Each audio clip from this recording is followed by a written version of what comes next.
Okay, let's get into it. There is no single punctuation mark in the digital world right now that is more loaded, more ready to start a fight than the ellipsis. You know, the dot, dot, dot. Oh, absolutely. It's the ultimate generational litmus test. The second you see it in a text, your brain just goes into overdrive. Totally. It's like, is this a thoughtful pause? Is this some kind of passive-aggressive attack coming my way? Or, and this is the real question, is the person on the other end just, over 40 and thinks it's a casual way to end a sentence? Exactly. And that's the psychological abyss we are diving into today. Our whole mission here is to strip down how our digital language, everything from the DMs we send to the punctuation we leave out, is basically just a mirror. A psychological mirror, Yeah. yeah.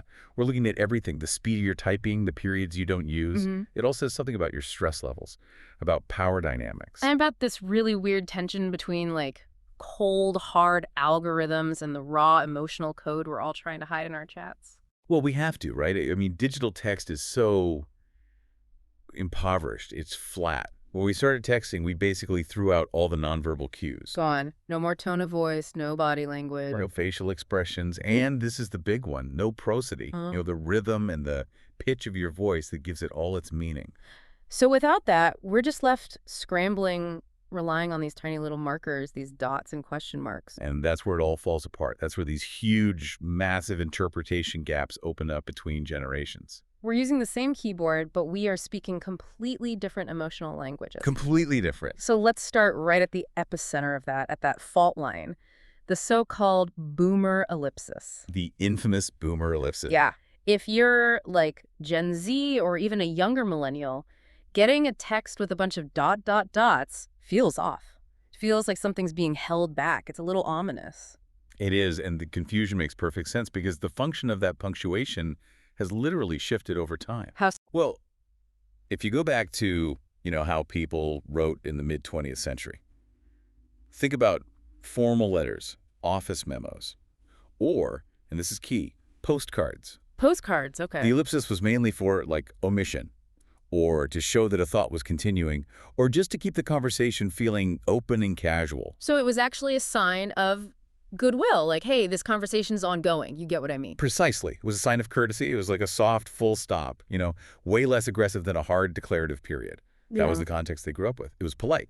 But then you fast forward to today, to our world of, instant, always-on, rapid-fire chats. And that meaning just completely inverts. Suddenly, seeing 3 dots when you're waiting for an answer feels like a glitch in the matrix. Yeah. It feels like buffering. Totally. For younger users now, an ellipsis signals, what? Hesitation. An awkward, unfinished thought. And this is its main function in modern conflict. It's a tool for some seriously calculated passive aggression. Oh, 100%. Think about getting a text from your boss that just says, thanks, great work. Oof. That is a linguistic minefield. It's not a compliment. In our context, that is immediately read as, this is not great work, but I'm being forced to say something nice. Right, or, I'm pausing right now because I'm trying to figure out how to tell you what you did wrong. The dots imply that the compliment is hesitant, that there's a but coming. It completely weaponizes uncertainty, doesn't it? It's like you're refusing to fully commit to the statement because you know it's in a text and it can be screenshotted and saved forever. Exactly. And linguistically, there's a mechanical reason for it, too. Studies show that when you put an ellipsis at the end of a clause in an IM chat, you're signaling an unfinished turn. Ah, so it's a strategy to stop someone from interrupting you. It's like you're typing out, hold on, I'm not done talking. It's a subtle way of holding the floor, yeah.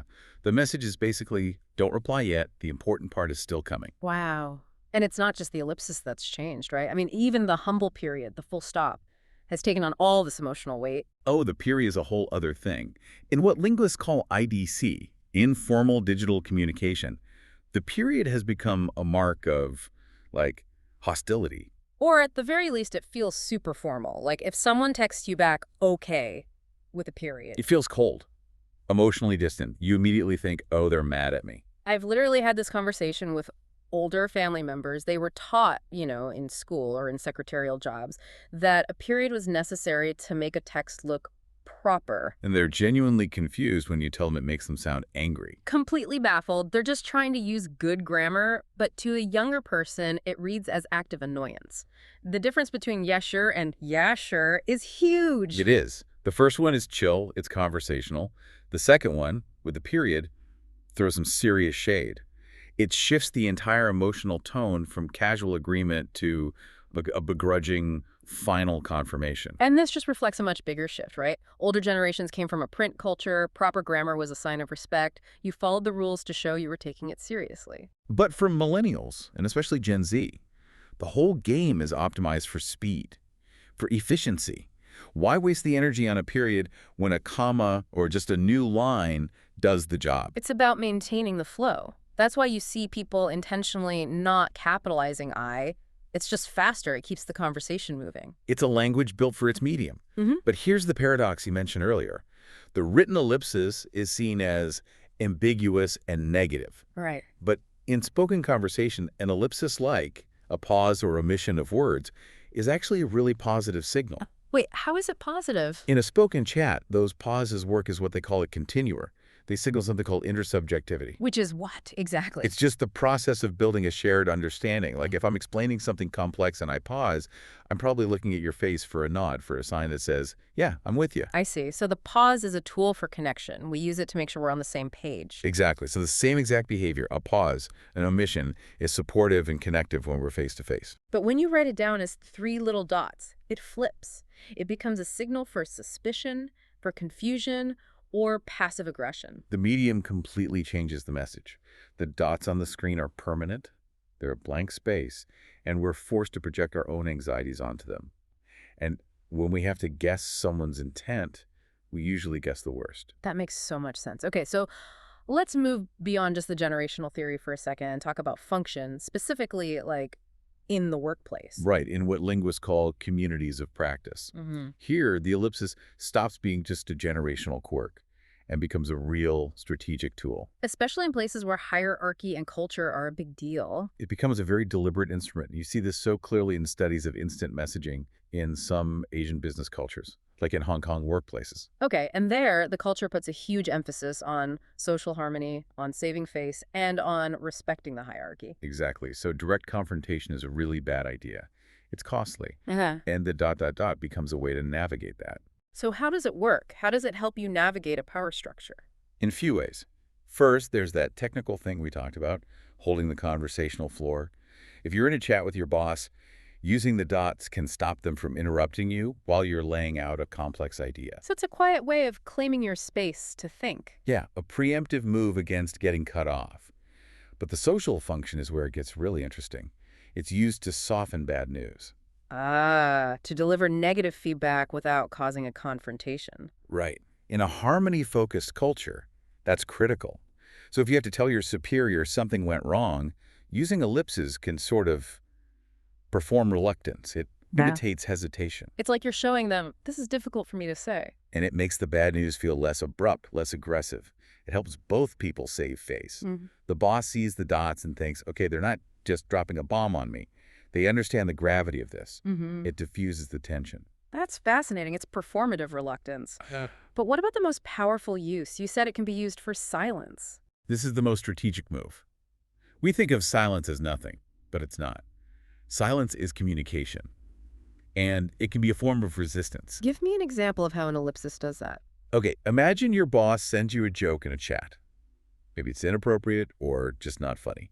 In a strict hierarchy, you can't just ignore it, and you definitely can't write back, "That's not funny." So you can't confront them. What do? You send back a speechless response. Just ... Just ... Mm. It implicitly rejects the joke without you having to say a single word. You're communicating disapproval, or at least that you're not participating, while still technically responding and observing the hierarchy. Wow.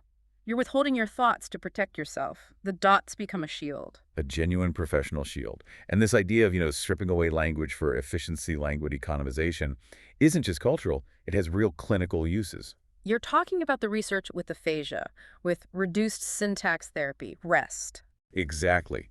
REST is a therapy for people with agrammatic aphasia.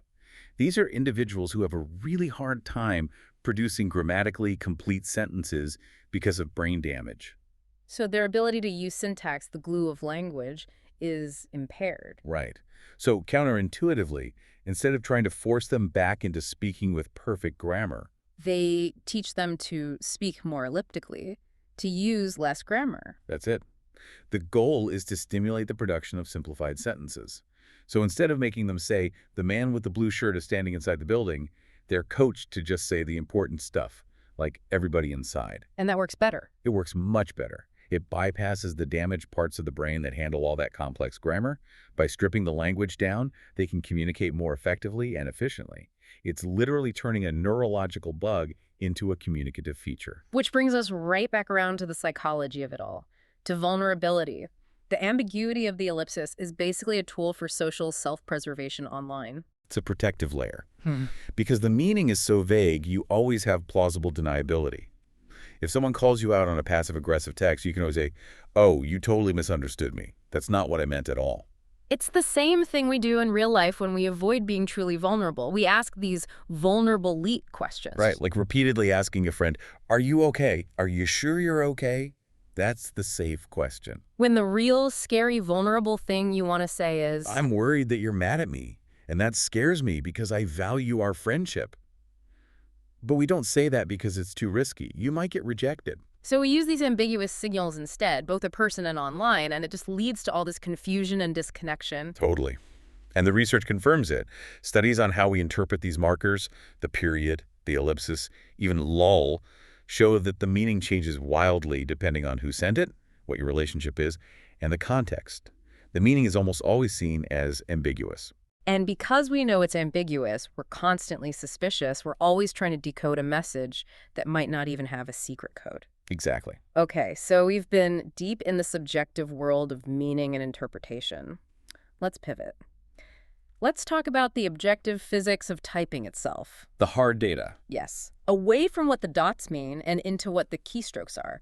Every time you type, you're creating this huge stream of behavioral data. And this is where researchers trying to strip away all the social stuff and just look at the mechanics. The big question they had was, can this data stream tell us anything about a person's internal state? Specifically, can it measure stress? The common sense idea would be, yeah, of course. When you're stressed, you probably type faster or you make more mistakes. That was the hypothesis. So they ran these two big studies.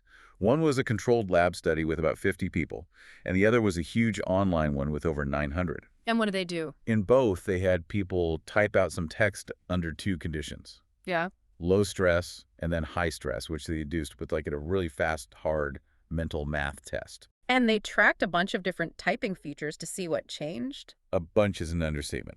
They tracked 11 specific features. 11. What are we talking about here besides just words per minute? Oh, it was so granular. They tracked total typing time, sure, but also things like key press duration, how long your finger stays on a key. Okay. And the inner key interval, which is the time between letting go of one key and pressing the next one. They looked at backspace percentage, error rates, how often you use the shift key. Yeah. It was incredibly detailed. A full biometric profile of your typing. So with all that data, did they find the smoking gun? Does acute stress reliably change how we type? And here's the huge surprise. No.